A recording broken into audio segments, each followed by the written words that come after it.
days, several towns, these were captured.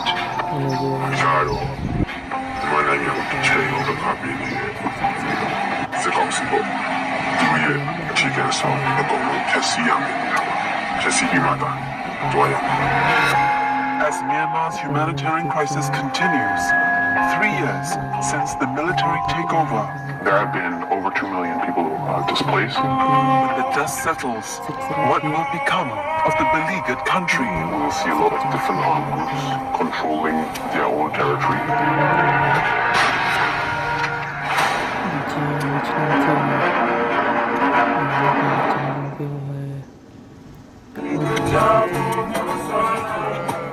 Karenni State, eastern Myanmar. Somewhere in the mountain terrain, these young people are out under the stars, keeping warm by the campfire. It's Christmas, a time to gather and be merry. While the holidays are a break from school or work for most young people, here, things are different.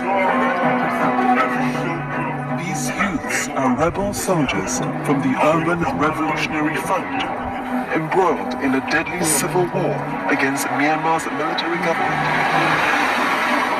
whose forces are a mere 32 kilometers away.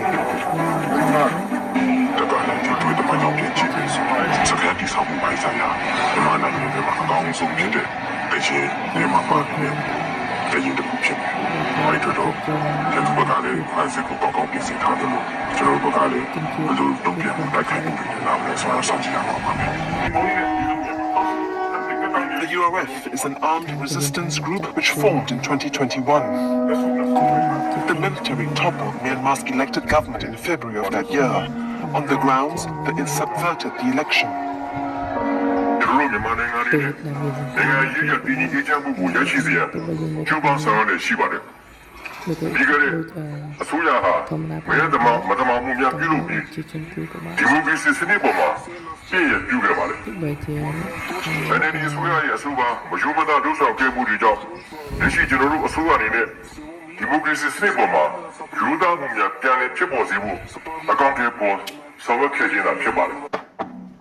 The military took control, forming a government known as the State Administration Council, or SAC.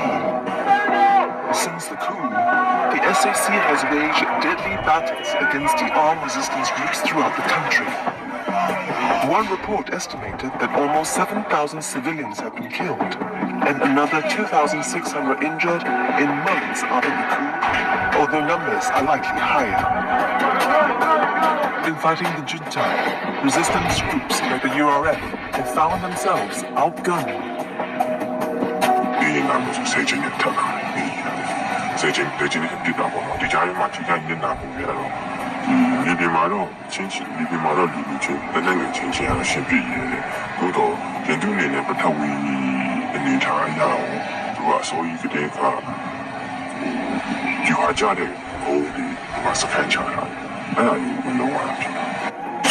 The rebels and the military traded blows for over 2 years, neither side gaining much ground. Then, on October 27, 2023, a dramatic turning point. Rebel forces launched Operation 1027. So 1027 is an offensive by the Three Brotherhood Alliance, which comprises the Myanmar National Democratic Alliance Army, the Tahang National Liberation Army, and the Arakan Army. So these three ethnic armed organizations have taken over hundreds of military outposts and bases and taken over about a dozen key towns in northern Shan State. And I think they've gained territory at quite a surprising rate. Since the coup, we've not seen anything like this. And within the space of a few days, several towns, district-level towns, border, I think the more strategic locations along the trade route with China, these were captured. Morgan Michaels of the International Institute for Strategic Studies leads the production of the Myanmar conflict map, which shows the state of the armed conflict in the country. 1027 was launched in northern Shan State along the border with China.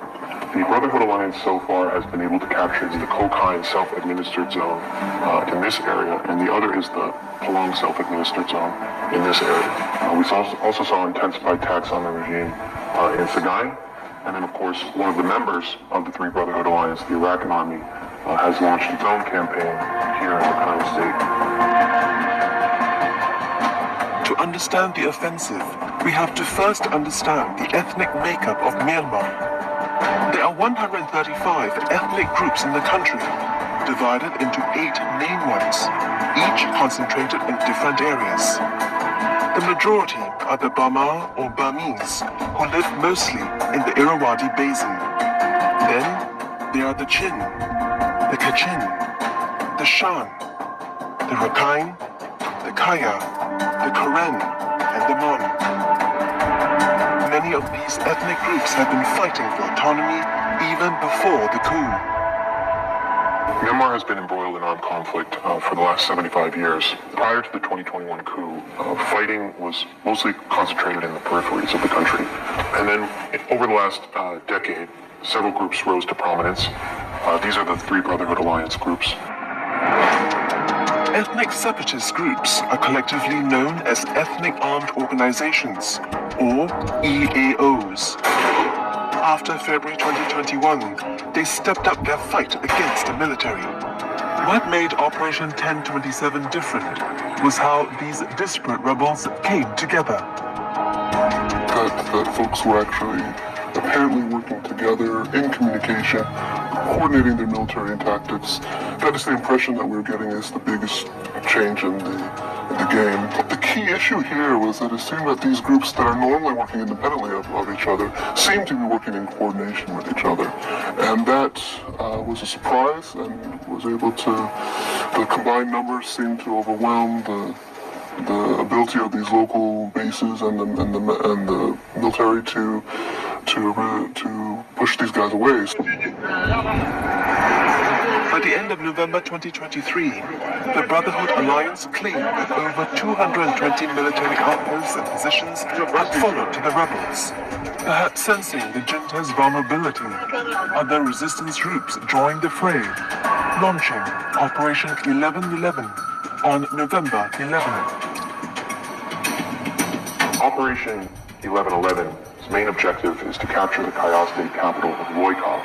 And so to do this, hundreds, if not thousands, of Karenni fighters pulled themselves from the rural areas of the state and converged on the city, launching a major urban assault.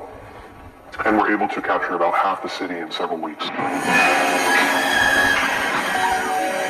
there is one other important faction in the war. When the military took control in 2021, they ousted the democratically elected government, mostly made up of the National League for Democracy. The deposed NLD leaders fled Yangon and reformed as the National Unity Government, or the NUG.